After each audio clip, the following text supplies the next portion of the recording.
And now, CCW News presents Holy Crap! This is actually happening! Mayday, Mayday Edition 2022. I'm Chuck U. Farley. The big news this week? Oh, let's face it, the mainstream media no longer reports on actual news. The predictable rhetoric this week comes from a New York Times hit piece on Tucker Carlson. The poorly written article paints Carlson as a racist Putin apologist by using out-of-context snippets, mind reading, and the New York Times' go-to informant, anonymous sources, known to real journalists as lies. Mainly, the author prattles on about how butthurt other networks are that he gets better ratings. The article laments Fox's wildly successful subscription service, Fox Nation, while praising Chris Wallace for jumping that ship to clamber aboard the Titanic CNN Plus, only to find himself unemployed 30 days later. The liberal juggernaut sunk $300 million into CNN Plus, then bailed when they realized there weren't enough believers in fake news to pay the bill. In lockstep with its less newsy brethren, the New York Times repeatedly called Carlson a racist, saying that he's anti-immigrant for discussing the exponentially growing crisis at the fully open border, where millions of illegals are swarming the country to traffic their children and cash in on Biden's promised freebies. The Times has as much trouble discerning the difference between an actual immigrant and an illegal immigrant as it does between opinion and fact. Twitter execs took a momentary break from running around like headless chickens screaming against free speech to fake a trending hashtag pretending anyone cares about a 1978 Steve Martin comedy sketch about King Tut and how it's somehow cultural appropriation, even though the entire point of the song was making fun of the commercialization of the King Tut discovery. I swear, I am not making this up. Hopefully, the renewed interest will sell millions of copies of the single.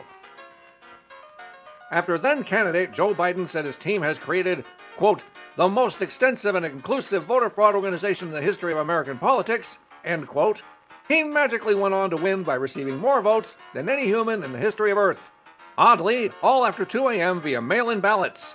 It seems his voter fraud organization worked like a charm. Now he has announced the Department of Homeland Security has formed a Disinformation Governance Board and put known disinformation spreader and censorship proponent Nina Jankowicz in charge.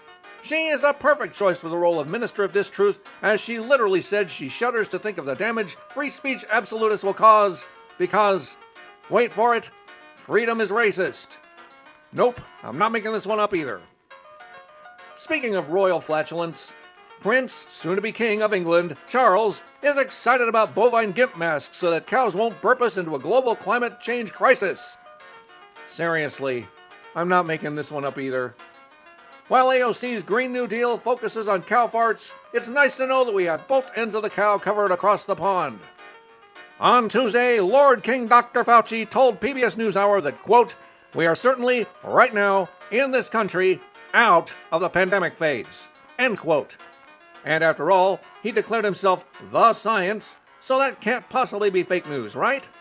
Well, wrong. Science denier and Biden propagandist Jen Psaki begs to differ. According to her, it will never be over. This is just a moment. We will never exit the pandemic. No, really, she said this is just a moment.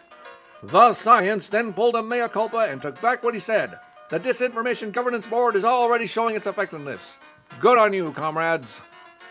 Nancy Pelosi and her usual band of idiots paid a super-secret surprise visit to Kiev on Saturday, armed only with a fleet of photographers and billions of U.S. taxpayer funds. Sadly, she made it back to Poland with no incident. The trip was to show Ukraine President Volodymyr Zelensky that the U.S. is willing to do anything it takes to help them win the war that Biden allowed so that his and his son's shady deals would no longer be discussed by the press. After all, we worked so hard to install you, she said.